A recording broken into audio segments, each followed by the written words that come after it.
Dernier autour d'un thème qui nous a vraiment fait du bien, qui nous a beaucoup fortifié, dont nous l'avons intitulé, c'était un sous-thème que nous avons nommé « Tu ne mourras pas, tu vivras ». Amen. Est-ce que quelqu'un peut dire à son voisin « Tu ne mourras pas, tu vivras ». Dis le plus fort. Dis ça encore plus fort. Je prophétise sur toi cette année, même si tu te retrouves dans un avion qui fait crash, toi tu sortiras vivant au nom de Jésus-Christ. Je n'ai pas entendu ton amen. Je prophétise, je dis, même si tu te retrouves dans un avion et que cet avion-là fait crash, tu sortiras vivant au nom de Jésus-Christ. Vous serez étonné pourquoi je parle d'un avion. Parce que l'avion, c'est le niveau où l'être humain perd complètement la foi. Quand tu dis ça, les gens disent, pasteur, c'est pratiquement impossible. Mais je vais vous donner un exemple. Il y a eu un homme qui n'était pas un pasteur. Un homme qui n'était pas un pasteur. D'ailleurs, il y en a encore un deuxième exemple qui me vient dans l'esprit. Un président, je crois que vous devez le connaître, le président du Pakistan, je crois, quelque chose comme ça. C'était Yasser Arafat, voilà. Arafat, voilà, vous comprenez maintenant. Le président qui mettait le truc arabe, voilà. Vous savez qu'ils ont fait crash dans le désert, il était le seul à sortir vivant dans l'avion. Si tu ne savais pas. Maintenant, toi, tu es un enfant de Dieu. Quand on te dit des choses comme ça, tu penses que c'est pour te plaire, c'est pour amuser la salle. Je dis que même si tu te retrouves dans un avion et que cet avion-là fait crash, toi tu sortiras vivant au nom de Jésus-Christ. Je connais encore un frère aujourd'hui qui est devenu un chantre. Ils étaient dans un avion, ils quittaient le Lubumbashi pour venir à Kinshasa. Cet avion-là fait crash. Il est sorti l'unique survivant. Il est ici en Europe, maintenant il est sur un fauteuil roulant. Tout est possible pour celui qui croit. Amen. Alléluia. Amen. Là où les gens disent non, toi avec Dieu tu peux dire oui et les choses changent. Qu'est-ce que je veux dire ce matin? N'entre pas dans la foi négative des autres. Même si tu te retrouves dans un train à grande vitesse, comme celui qui s'est écrasé en Espagne l'année dernière. Regardez-moi ici. Même si tu te retrouves dans un navire qui fait naufrage, toi tu sortiras l'unique survivant au nom de Jésus-Christ. Je n'ai pas entendu ton amen. Parce que nous avons dit que tu ne mourras pas, c'était notre thème. Pourquoi je parle de ce thème? Parce que le mois de décembre, souvent vers la fin de l'année, c'est le moment où le monde des ténèbres réclame beaucoup de vie. Beaucoup de gens, vous allez voir aujourd'hui, quand vous allez dans les hôpitaux, vous essayez de prendre connaissance du nombre de décès, vous allez voir que ça ne fait que s'augmenter. Alléluia. Mais nous, parce que nous avons cru en celui qui a vaincu la mort, nous avons cru en celui qui était mort et il est ressuscité, l'unique survivant, qui s'appelle Jésus-Christ de Nazareth, dont je veux inviter l'auditoire à clamer encore pour ce nom merveilleux, le nom de Jésus-Christ de Nazareth, notre Seigneur. Parce que nous avons cru en lui, bien-aimé, peu importe le problème, peu importe la maladie, peu importe ce que le médecin dit, peu importe ce que la science dit, on dit que cette maladie ne pardonne pas. Si Lazare était mort, mais à cause de Jésus, il est revenu à la vie, toi, tu ne mourras pas, tu vivras au nom de Jésus.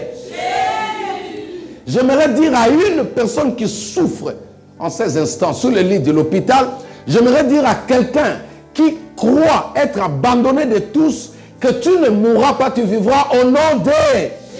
Même si on n'arrive pas à acheter des produits pour vous guérir, même s'il n'y a pas de l'argent, mais moi je te présente quelqu'un qui guérit plus que le produit que tu attends. Il s'appelle Jésus-Christ de Nazareth. Jésus-Christ est capable de te guérir de cette maladie incurable. de cette maladie démoniaque. Et je prophétise sur toi. Tu ne mourras pas, tu vivras au nom de Jésus. Même si tu entends des voix qui te disent que tu vas mourir, cette fin d'année, tu ne vas pas finir cette fin d'année, chers amis. Il y a des gens, parfois, qui entendent des voix, qui se voient dans les rêves, dans des songes, qui se retrouvent dans des cercueils. Mais je viens t'annoncer qu'il y a quelqu'un qui était venu pour apporter la vie. La Bible dit, car Dieu a tant aimé le monde.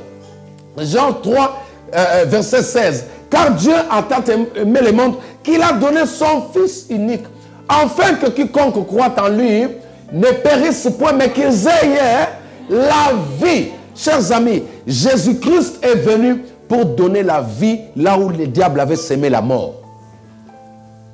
Le Christ est venu pour donner la vie là où il y avait la mort. D'ailleurs, pour que l'on constate que la vie est réelle, il faut qu'il y ait un décès. Alléluia. C'est pourquoi ne crains pas ce que tu vois là. Bientôt tu vas confirmer. Bientôt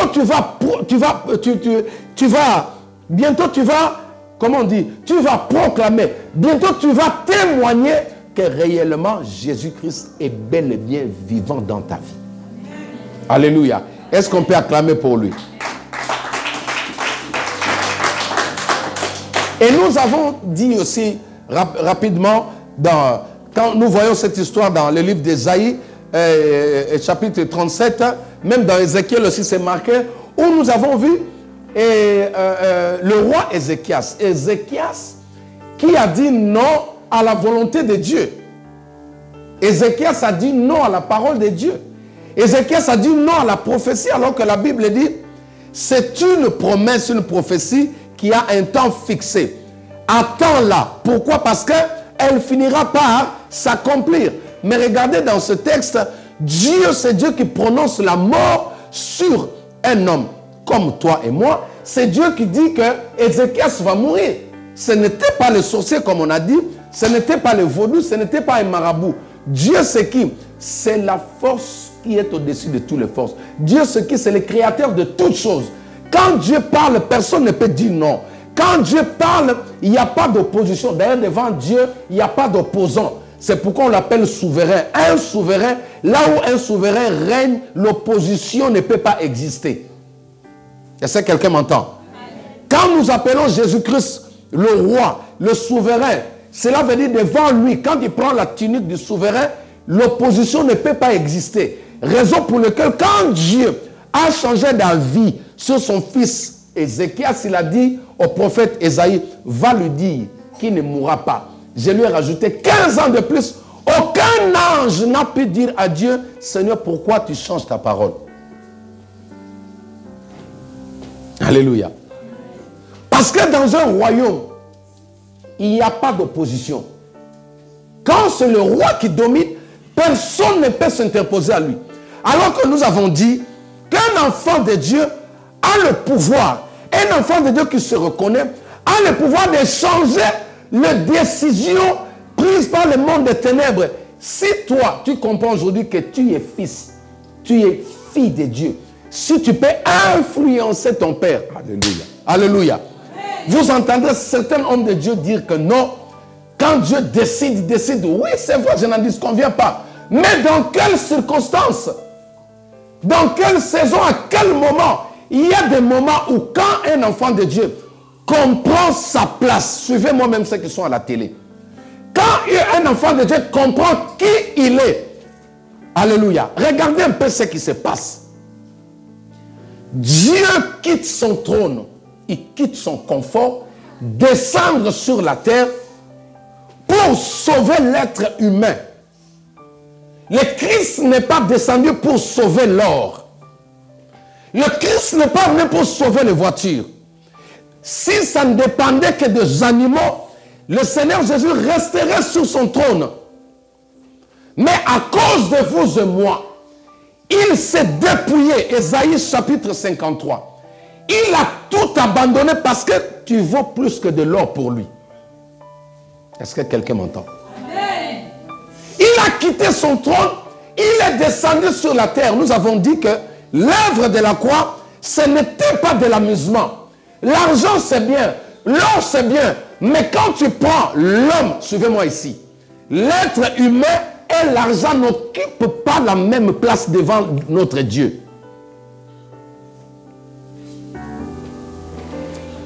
Tu vaux plus que ton argent devant Dieu. Ce qui importe à Christ, c'est ta vie, ce n'est pas ton argent.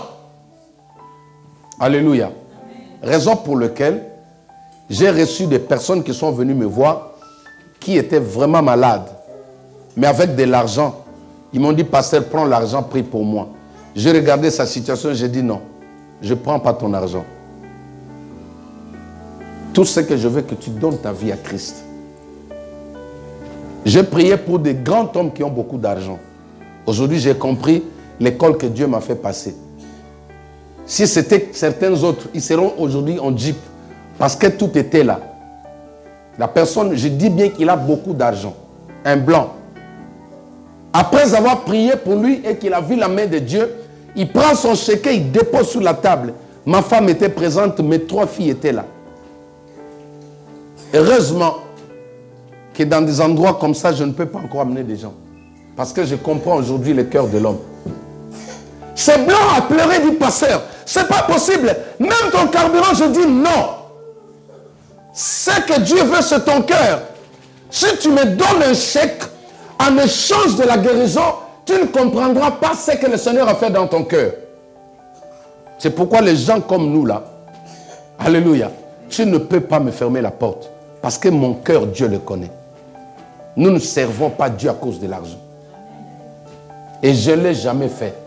Comme je disais à ma femme, s'il y a quelqu'un ici en Europe, si un jour je suis parti chez lui frapper à la porte à cause de l'argent, qu'on échange la prière avec de l'argent qui passe à la télé, qu'ils le disent. Ta vie vaut plus que ton argent pour Dieu. Regardez, le Christ s'est dépouillé.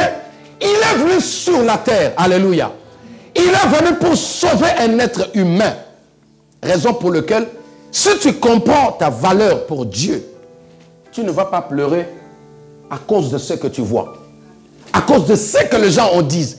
Mais si tu comprends qui tu es, tu peux changer tout ce que les gens disent de toi. Ézéchias a compris sa place. Il a dit à Dieu, papa, souviens-toi de moi. Je suis ton fils. Souviens-toi de ce que je fais dans ton temple. Les ustensiles du temple étaient sales. Alléluia. Cela veut dire quoi? Ézéchias a trouvé le temple de Dieu, il y avait un désordre. On jouait avec le temple de Dieu, il a rétabli de l'ordre. Il a nettoyé, il a mis chaque chose à sa place. Et ça a été écrit dans le livre de souvenirs de Dieu. Le jour où Dieu prend la décision, je dis bien, par le diable, c'est Dieu qui prend la décision, il dit au prophète Ésaïe, va lui dire que cette nuit même là, il va mourir. Quand le prophète entre dans la parcelle pour voir le prophète Ézéchias, le roi Ézéchias, il lui dit, il a été dit aujourd'hui, arrêté ministériel céleste, que toi, tu vas mourir. Le prophète était tout joyeux, comme on dit qu'on reconnaît un prophète par l'accomplissement de ses prophéties. Ésaïe attendait qu'on acclame pour lui pour dire que non, c'est le grand prophète. Ces prophéties n'échouent pas. Chers amis, ne craignez pas les prophéties. Ne craignez pas les mauvaises prophéties. Oh non, tu n'as pas entendu. Ne crains pas ce qu'un prophète, parce qu'aujourd'hui, nous avons des prophètes qui sèment la terreur. Pour avoir ce que tu as, il t'amène une prophétie qui va te mitrailler, une prophétie plutôt. Alléluia. Il sait que pour soutirer l'argent dans la poche de mon frère, je dois lui dire que tu vas mourir. Alléluia. Amen. Ces choses-là, on va commencer à les dénoncer parce que moi, je ne l'ai jamais fait. Alléluia. Amen. Et d'ailleurs, j'ai pris maintenant une bonne méthodologie de commencer à prier pour les gens au lieu d'aller leur dire ce que Dieu me dit. On ne reconnaît pas un homme de Dieu seulement à travers des prophéties. Toute mauvaise prophétie qui est prononcée sur toi, si tu comprends que tu es fils, fille de Dieu comme Ézéchias, tu peux le rendre nul et sans effet. Suivez-moi. Même si c'est le plus grand pasteur du monde, quand je le dis à la télé qu'ils écoutent. Moi, si je dis, vous allez voir. Moi, si je dis, vous allez voir. C'est faux. Tu vaux plus que l'argent. Tu vaux plus que les prophètes. D'ailleurs, toi, tu es fils. Le prophète, c'est un serviteur. Un fils a plus de valeur qu'un serviteur devant Dieu. Alléluia. Esaïe, c'est le prophète qui a prophétisé pour la venue du Christ. Les gens craignaient ces prophéties. Mais regardez ce jour-là. Il n'a pas encore sorti l'enclos de la parcelle du roi Ézéchias. Ézéchias avait déjà arrangé avec son père. Mon papa est fidèle, il ne m'abandonne jamais. Vous avez peur de chanter? Non. Et pourquoi vous me regardez comme ça? Mon papa est fidèle, il ne m'abandonne jamais. Je n'ai plus rien à craindre. Kaya. Alléluia. Si tu veux devenir un faux prophète, pointe du doigt sur un vrai enfant de Dieu.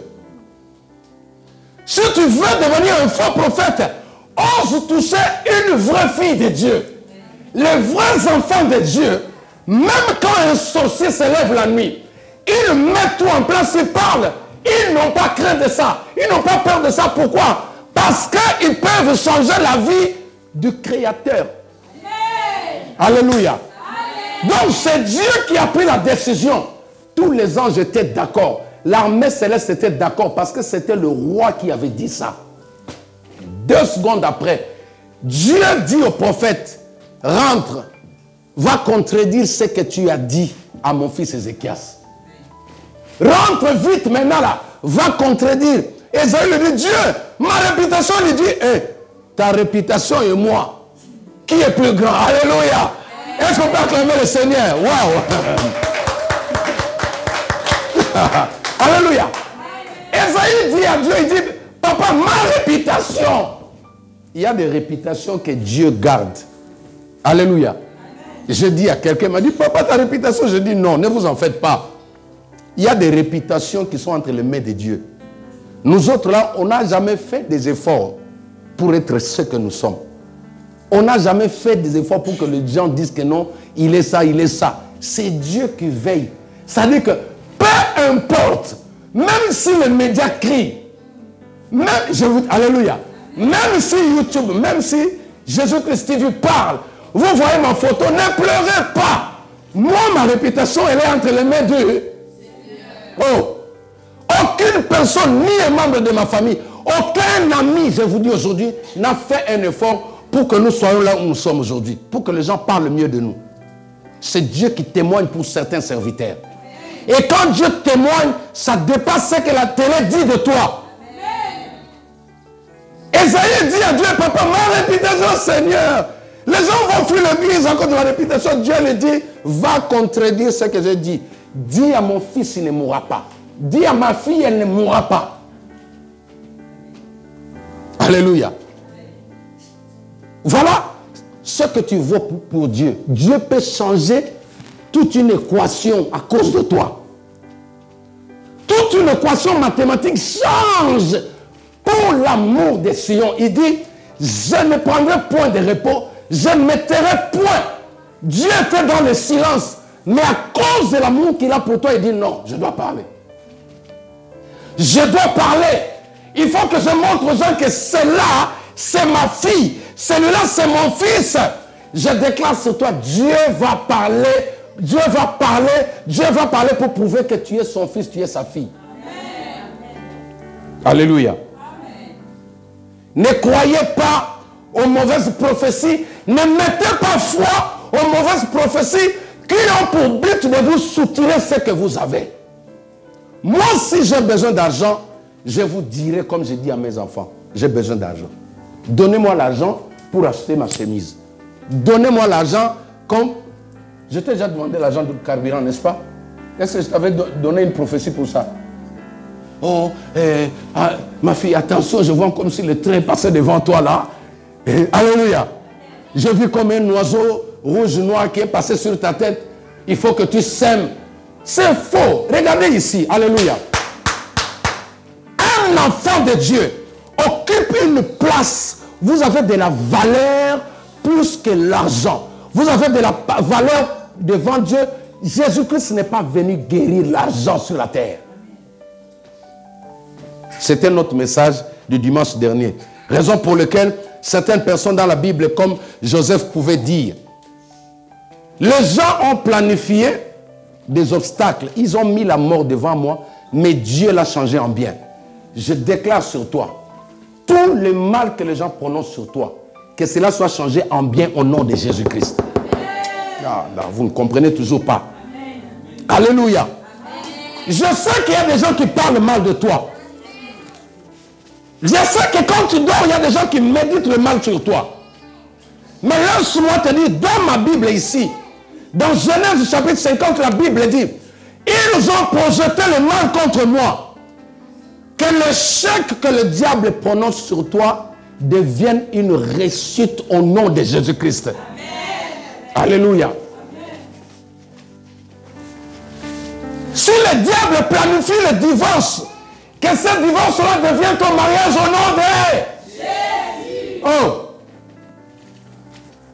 La Bible dit, ils ont... Regardez, chers amis, si Dieu peut changer, suivez-moi ici, si Dieu peut changer sa décision, si Dieu peut changer sa position,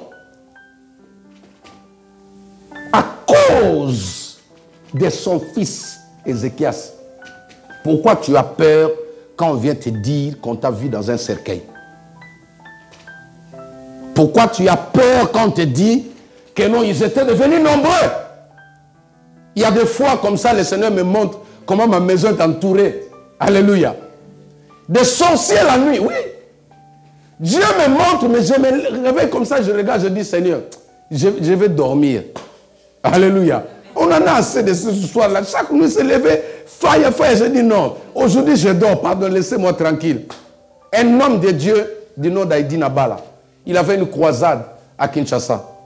Avant la croisade, il a fait une prière. Il dit, papa, il dit, je menote tous les esprits impurs de la ville de Kinshasa jusqu'à la fin du croisade.